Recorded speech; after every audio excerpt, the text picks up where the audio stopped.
السلام علیکم ورحمۃ اللہ وبرکاتہ۔ امید ہے کہ میرے بھائی سبھی خیریت سے ہوں گے۔ اللہ پاک آپ کو خوش اور آباد رکھے۔ دیکھیے اس ویڈیو کے اندر آپ آخر تک بنے رہیے گا۔ اس ویڈیو کے اندر مولانا ارشد مدنی کا ایک بیان جو گاندھی اسٹیڈیم کے اندر ہوا 3 نومبر کو، جو وہاں پر ایک جلسے کا پروگرام رکھا گیا تھا، یقین مانیے مسلمانوں نے اتحاد کی وہاں پر وہ مثال پیش کی ہے کہ لاکھوں کروڑوں کا مجمع وہاں پر جمع ہوا تھا۔ تو یہ ایک اتحاد ہمارے یہ سمجھ میں آتا ہے کہ مسلمان اب میرے خیال سے جاگ چکا ہے۔ اس کو پتا ہے کہ اگر ہم نے اس دور کے اندر، اس سمے کے اندر اگر اتحاد نہیں کیا تو ہمیں بہت زیادہ مشکلات کا سامنا کرنا پڑے گا۔ مولانا ارشد مدنی کا بیان اس گاندھی اسٹیڈیم کے اندر جو آپ کے سننے کے لائق ہے، یقین مانیے آپ کا دل خوش ہو جائے گا۔ بڑی بڑی قیمتی باتیں انہوں نے اس کے اندر بیان کی ہیں۔ موبائل اسکرین پر آپ کو نظر آ رہا ہے، مکمل دیکھ کر کے جانا، اچھا لگے تو آگے ضرور شیئر کر دینا۔ چلیے پوری ویڈیو آپ دیکھیے۔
پاگل کہیں گے اور کوئی کام ہی نہیں تمہارا۔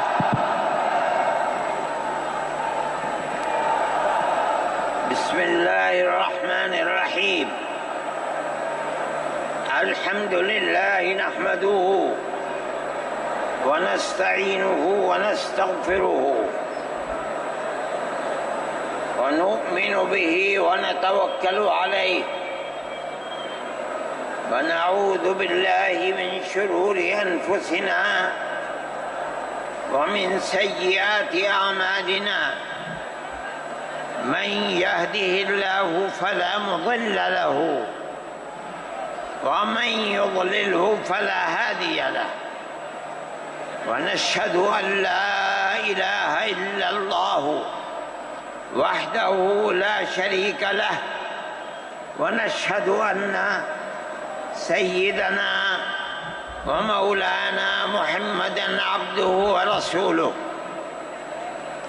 اما بعد۔ مسلم پرسنل لا بورڈ کے صدر محترم نائیڈو صاحب کے نائب صدر اور ہمارے مہدی صاحب، دوسرے حضرات جو یہاں بیٹھے ہوئے ہیں، اور یہ جمع غفیر لاکھوں آدمی جو آئے ہیں جمعیت علماء کی دعوت پر، میں جمعیت علماء کے ان ورکرز اور آئے ہوئے مہمانوں کا دل کی گہرائیوں سے شکریہ ادا کرتا ہوں۔ جن لوگوں نے جمعیت علماء ہند کی دعوت پر اپنے احباب کو جمع کیا اور اپنے خرچ سے جمعیت علماء کا ایک پیسہ کیا پھوٹی کوڑی بھی نہیں لگی، آپ ہی لوگ کروڑوں روپیہ خرچ کر کے اپنی بسوں کا خود ہی انتظام کر کے یہاں تشریف لائے دعوت پر اور آ کر بیٹھے۔ جمعیت علماء ہند کے خدام کے دل میں اس کی بڑی قدر ہے۔ اللہ آپ حضرات کو اس کا بہتر بدلہ عطا فرمائے۔ میرے محترم بزرگوں، آج ہی کا مسئلہ یہ نہیں ہے۔ جمعیت علماء ہند کی ایک تاریخ ہے، اور ایسی تاریخ ہے اپنے اس ملک کے لیے جو کسی دوسری ہندو مسلم پارٹی کے پاس نہیں ہے۔ علماء نے اس ملک کی آزادی کے لیے، اگر آپ ان کی تاریخ کو پڑھیں گے تو آپ کو اندازہ ہوگا کہ ان کی اس ملک کی آزادی کے لیے قربانیاں 150 سالہ قربانیاں ہیں۔ کوئی اس ملک کے اندر ہندو مسلم ایسی پارٹی نہیں ہے جس کی تاریخ ایسی قربانیوں کی تاریخ ہو۔ حضرت شاہ عبدالعزیز صاحب محدث دہلوی نے 1803 میں آواز بلند کی تھی کہ ہمارا ملک غلام ہو گیا، اس غلام ملک کو آزاد کرانا اس ملک میں بسنے والے ہر مسلمان اور ہر شخص کا فرض ہے۔ کوئی مائی کا لال نہیں تھا جو انگریز کی طاقت کے سامنے آزادی ملک کا نعرہ بلند کر سکتا۔ ایک مسلمان عالم دین نے اسی دلی کے اندر اس نعرے کو بلند کیا، اس کی جائیداد قرق کر لی گئی، اس کے مدرسے کو دفن کر دیا گیا، اس کو دلی بدر کر دیا گیا، لیکن یہ مسلمان ایسے نہیں تھے جو کسی ملک کے پیسے یا اس کی سطوت اور اس کی طاقت کے سامنے سر جھکا دیتے۔ جو انہوں نے اپنا موقف اختیار کیا تھا پتھر کی چٹان کی طرح، اسی طرح اس موقف کے اوپر کھڑے رہے۔ سب سے پہلا جہاد سن 1932 کے اندر ہوا، ہندوستانی لوگ تو جانتے بھی نہیں، اور اس کے اندر لوگ مر گئے، ختم ہو گئے۔ شاہ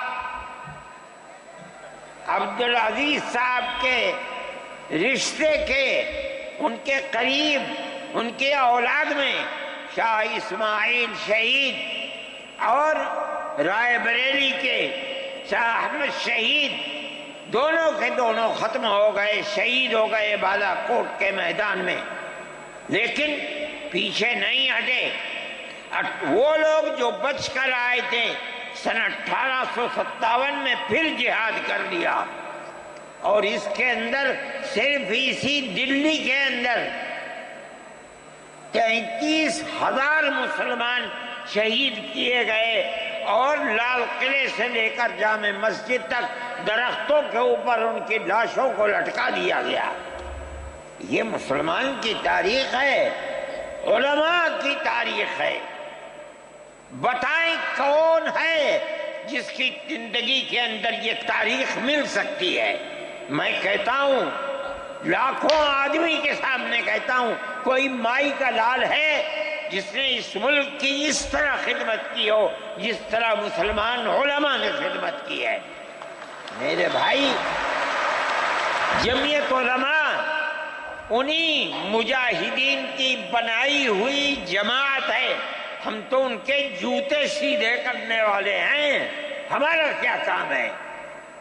ایک ہی کام ہے کہ انہوں نے جو جمعیت کی بنیاد کے اندر ہندو مسلم اتحاد اور ملک کے ہر بسنے والے کو ایک پیغام دیا تھا پیار و محبت کا، ہم اسی پیغام کو لیے بیٹھے ہوئے ہیں۔ ہمارا کام صرف اتنا ہے۔ دنیا توڑنا چاہتی ہے، حکومتیں برباد کرنا چاہتی ہیں، فرقہ پرست ذہنیت آگ لگانا چاہتی ہے، یہ نعرہ دینا چاہتی ہے کہ ہندو الگ، سکھ الگ، مسلمان الگ۔ ہم کہتے ہیں نہیں، ہندو مسلم سکھ عیسائی بھائی بھائی۔ یہ ہمارا پیغام نہیں ہے، ان بزرگوں کا پیغام ہے جنہوں نے پھانسیوں کے تختوں کو چوما، اپنے اس ملک کے لیے چوما ہے، اس کی آزادی کے لیے چوما ہے۔ اس ملک کے اندر یگانگت، اتحاد، جس کو آج آگ لگایا جا رہا ہے، ہمارے بزرگوں نے اسی اتحاد کے لیے اپنی قیمتی جانوں کو قربان کیا ہے، اور ان کا مقصد یہ تھا کہ ملک آزاد ہو جائے۔ حکومت ایسی بننی چاہیے جو حکومت سیکولر حکومت ہو، کسی کا حق نہ جائے۔ کانگریس اس لیے نہیں بنی تھی، یہ 1803 کی آواز ہے کہ ملک غلام ہو گیا، جہاد کرنا فرض ہے۔ کانگریس کا تو وجود بھی نہیں تھا، کانگریس تو 28 دسمبر 1985 کو بنی ہے، اور اس کا پہلا اجلاس بمبئی کے اندر ہوا ہے۔ آپ لوگ سمجھیں اس کو، کانگریس ملک کو آزاد کرانے کے لیے نہیں بنی تھی، کانگریس کی تجویز موجود ہے۔ وہ کہتے ہیں کہ ہندو مسلم ملک کے بسنے والوں کی اس جنگ و جدال سے دو جہاد، سن 32 کا، 1857 کا، اس جہاد کے نتیجے میں جو برطانیہ کی حکومت اور ہندوستان کی حکومت میں دوری پیدا ہو گئی ہے، کانگریس کا مقصد تھا کہ اس دوری کو ختم کر دیا جائے، ملک کو اپنے گردن سے زنجیر غلامی کی نکال کر توڑ دیا جائے۔ کانگریس کا مقصد نہیں تھا۔ میں آپ سے کہتا ہوں یہ بات ہے، اور کانگریس کی تجویز میں موجود ہے، کوئی اس کی تردید نہیں کر سکتا۔ کسی نے حضرت گنگوہی رحمت اللہ علیہ سے پوچھا کہ ایک جماعت بنی ہے جو ہندوؤں نے بنائی ہے انگریز کے ساتھ مل کر، کیا مسلمان اس جماعت میں شریک ہو سکتا ہے؟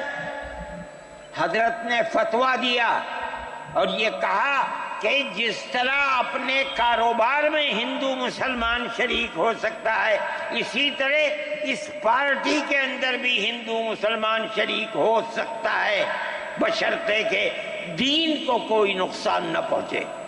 اس فتوے کا نام ہے نصرت الابرار، جو پرانی یونین مکتبیں ہیں، لائبریریاں ہیں، یہ آج بھی وہاں موجود ہے۔ یہ صرف فتویٰ نہیں ہے، یہ اس لیے ہے کہ یہ اشارہ ہے کہ مسلمانوں کو کانگریس کے ساتھ شریک ہونا چاہیے، اور کانگریس کے اس نظریے کو بدلنا چاہیے۔ کانگریس کے اندر مستقل غلامی کی زنجیر کو توڑنے کے لیے اور انگریز کے ساتھ جہاد کرنے کے لیے تیار کرنا چاہیے۔ مسلمان جوق در جوق اس کے اندر شریک ہوئے، کانگریس کے اس نظریے کو بدل دیا اور کانگریس کو ملک کی آزادی کے لیے کھڑا کر دیا۔ یہ مسلمان کا، علماء کا، جمعیت علماء کا کردار ہے۔ کوئی مانے نہ مانے، تاریخ میں لکھی ہوئی چیزیں ہیں، ہم سے پوچھے ہم وہ تاریخ کی لکھی ہوئی چیزیں لیں گے۔ ہماری تاریخ کو مٹا دیا گیا۔ وہ طبقہ جو آج ملک کے اندر اسلام اور مسلمانوں کو دفن کرنا چاہتا ہے، وہ ہماری تاریخ کو دفن کرنے کے اندر کامیاب ہو گیا۔ مگر ہم کہتے ہیں یہ ہماری تاریخ ہے۔ میرے بھائی، ملک اسی طرح چلتا رہا، جیسے جیسے آزادی قریب آتی رہی، جمعیت علماء ہند وہ تنہا ایک جماعت تھی جو برابر موتی لال نہرو، جواہر لال نہرو، گاندھی جی سے یہ بات کہتی رہی کہ ہمیں ضمانت دو، ہم 143 سال ہیں ہماری زندگی جہاد کی زندگی، ہمیں یہ ضمانت دو کہ ملک آزاد ہوگا تو اس کا کردار سیکولر کردار ہوگا، دستور سیکولر دستور ہوگا، جس کے اندر ہندو، مسلمان، سکھ، پارسی، عیسائی ہر ایک کو اپنے مذہب کے ساتھ جینے کا حق ہوگا، اور حکومت کا کوئی مذہب نہیں ہوگا۔ ہمارے پاس تجویزیں موجود ہیں، برابر ہمیں مفتی کفایت اللہ صاحب جو جمعیت علماء کے اس وقت صدر تھے، نام لے کر ان کے پاس موتی لال نہرو، گاندھی جی، یہ لوگ اپنی ورکنگ کمیٹیوں کی تجاویز بھیجتے ہیں، مفتی صاحب کرم فرما، مفتی صاحب یہ ہے کہ ہمارا ملک جب آزاد ہوگا ہم گارنٹی دیتے ہیں کہ ملک سیکولر ملک ہوگا۔ اس کا کیا مطلب ہے؟ ہمارا کردار، ہمارا مذہب، ہمارا وقت، ہر چیز آزاد رہے گا، مسلمان جس طرح چاہے گا اپنی زندگی گزارے گا، اپنے مذہب کو سینے سے لگا کر زندگی گزارے گا۔ میں یہ بات صرف ہوائی نہیں کہہ رہا ہوں، آپ غور سے اس تحریر کا ایک ایک لفظ سنیں۔ ہری پور ضلع سورت کا اجلاس عام جو 19، 20، 21 فروری 1938 میں، 47 میں ملک آزاد ہوا، یہ اجلاس 1938 میں، اس سے بھی 9 سال پہلے، یعنی آج کے مقابلے میں 80 سال پہلے یہ اجلاس ہوا تھا۔ اس کے اندر تجویز دیکھیے آپ، ورکنگ کمیٹی نے 1937 میں اپنی کلکتے کی میٹنگ میں اقلیتوں کے حقوق پر جو تجویز پاس کی تھی اسے یہ کانگریس منظور کرتی ہے، اس وقت کی بات ہے، اور نئے سرے سے اعلان کرتی ہے کہ ہندوستان کی اقلیتوں کے تمدنی، مذہبی اور لسانی حقوق کی حفاظت کرنا کانگریس کا پہلا فرض اور بنیادی پالیسی ہے، تاکہ حکومت کی کسی بھی ایسی اسکیم میں جس میں کانگریس شریک ہو، اقلیتوں کو ترقی اور نشو و نما کا زیادہ سے زیادہ موقع مل سکے۔ آپ الفاظ پر غور کیجئے، اور وہ قوم کی سیاسی، اقتصادی اور کلچرل زندگی میں پورا حصہ لے سکے۔ اس کے بعد اس بنیاد پر مسلمانوں کو مطمئن رہنا چاہیے کہ آزاد ہندوستان کی حکومت میں ان کا مذہب، مذہبی فرائض، اذان، نماز، جمعہ، عید، روزہ، حج، زکوٰۃ، مذہبی تبلیغ، مساجد، مقابر، قربانی، مذہبی جلوس، مذہبی جلسے وغیرہ جملہ مذہبی رسوم اور مذہبی ادارے محفوظ ہوں گے، اور اسی طرح ان کی تہذیب و تمدن، ان کے تعلیمی ادارے، خانقاہیں، امام باڑے، عیدگاہیں، تکیے، کربلائیں، آثار قدیمہ، اوقاف وغیرہ سب محفوظ ہوں گے، اور اسی طرح ان کی زبان، ان کی شاعری، رسم الخط وغیرہ سب کے سب آزاد اور محفوظ ہوں گے، کسی پر کوئی رکاوٹ اور قید نہ ہوگی۔ جو میں آپ سے کہہ رہا ہوں، آپ دیکھیے، یو پی کانگریس کا شائع کردہ election board, National Herald press, Lucknow, 1946 کے اندر شاید 10 فروری جو میں نے نقل کیا ہے وہ مٹا ہوا تھا، اس کے اندر یہ بلیٹن شائع ہوا ہے۔ میں کہتا ہوں کہ ہندوستان کی یہ جمعیت علماء کے بار بار کچھوکے لگانے پر وعدہ کرو کہ ملک سیکولر ملک ہے، وہ وعدہ کرتے چلتے ہیں۔ میں آج آپ سے پوچھتا ہوں کہ اس میں سب سے پہلی چیز ہے کہ مسلمانوں کا مذہب اور مذہبی فرائض محفوظ رہیں گے۔ آج میں پوچھتا ہوں، ملک کی آزادی کو 70-80 سال ہو رہے ہیں، بتائیے کیا محفوظ ہے مسلمانوں کا؟ آپ مذہب محفوظ ہے مسلمانوں کا؟ کیا آپ نے مسلمان مذہب کا مسئلہ قرآن و حدیث سے ثابت ہے؟ آپ جو کچھ کر سکتے تھے آپ نے نکاح اور طلاق کے اندر کر دیا، مذہب کا محفوظ ہے؟ آپ کی حکومت اتراکھنڈ میں ہے، آپ یکساں سول کوڈ، یعنی کوئی تعلق مسلمان کا مذہب سے نہیں ہوگا، گورنمنٹ جو قائم کرے گی اس کے اوپر مسلمان کو چلنا ہوگا۔ کہاں کا سیکولرزم ہے؟ کیا مسلمان اس پر اطمینان کر سکتا ہے؟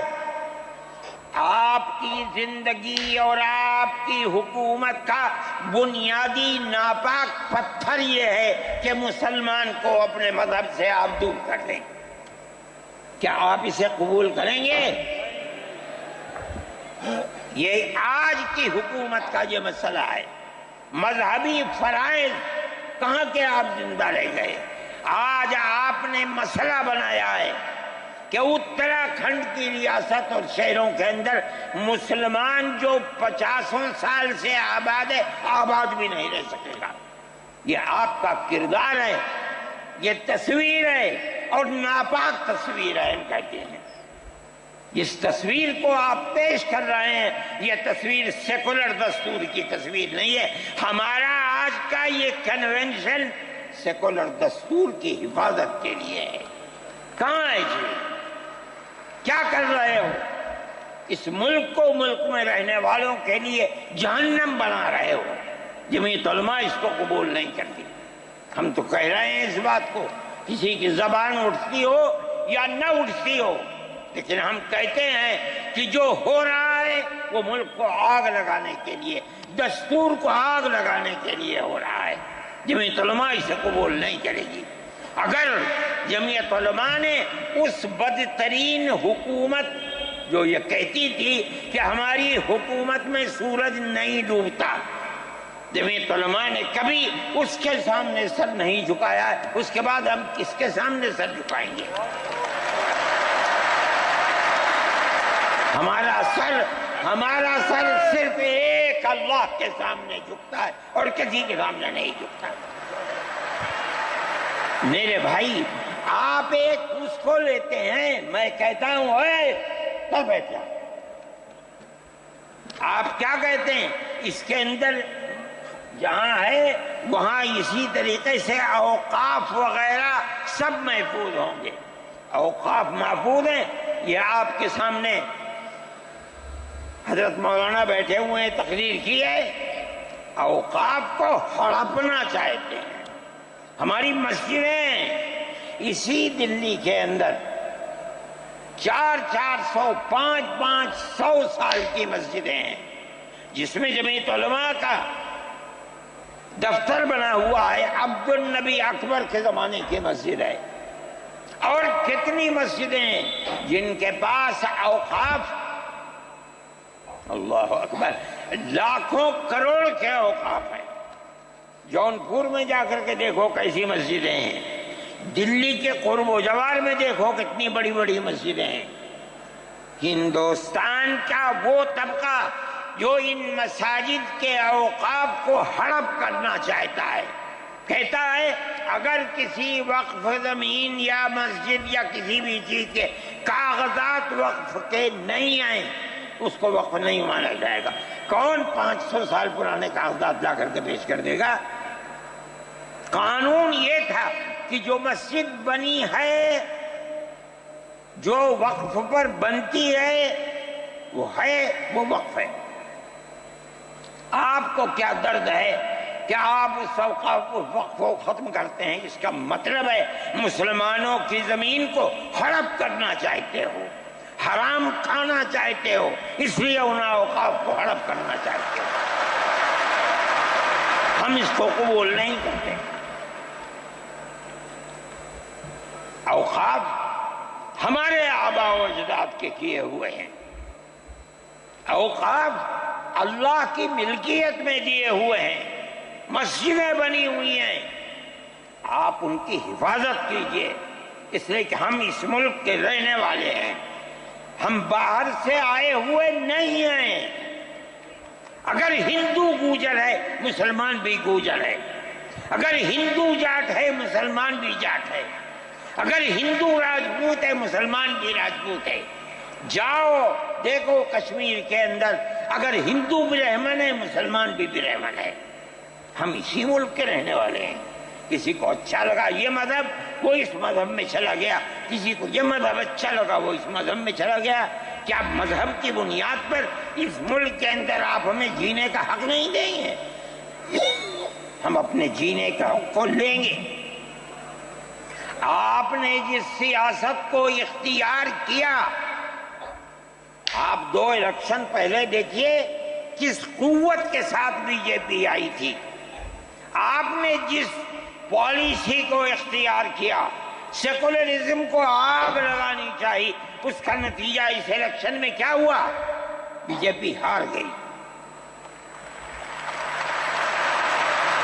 میں کہتا ہوں کہ اگر چندرا بابو نائیڈو کی بیساکھی نہ ہوتی اور ادھر نتیش کمار کی بیساکھی نہ ہوتی تو بی جے پی گورنمنٹ نہیں بنا سکتی تھی۔ کیوں ہوا؟ وہ جو 14 سال